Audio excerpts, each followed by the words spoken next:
Баршаңызға сәлем достар. Бүгін сіздермен бір жасағаннан дәмді, нәзік болып шығатын сметанник пирогын дайындаймын. Қажет ингредиенттің барлығы осы видеоның астына описаниеға қалдырамын. Лайк басып тіркелуді ұмытпаңыз. Қамырын дайындаймыз. Електен өткізілген ұнымызға қопсытқышымызды салып араластырамыз. Тоңазытқыштан шыққан сары майды ұнмен қосып араластырамыз. Крошка жасаймыз.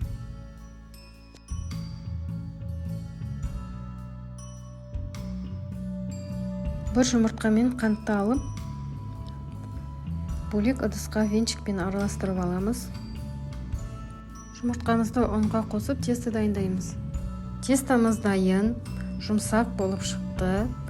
Енді қамырымызды салафанға салып, тоңазытқышқа 15 минутқа қоямыз. Салмасын дайындаймыз. Қаймақ саламыз. Қант, жұмыртқа, кукурузный крахмал саламыз. Барлығын жақсылап, біркелкі болғанша араластырамыз. Қамырымызды кішкене ұн себелеп, оқтаумен бір тегіс қылып жайып аламыз. Формамызға әдемілеп орналастырамыз.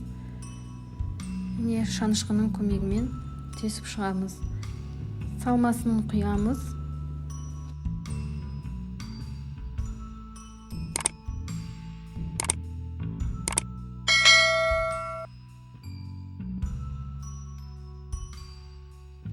Және шеттерін әдемілеп тегістейміз. Алдын ала қызып тұрған пеште 160 градуста 30 минуттай пісіреміз.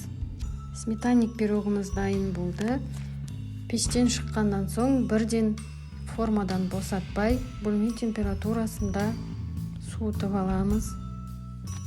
Және тоңазытқышқа 1-2 сағатқа қоямыз. Сметанник пирогымыз дайын болды.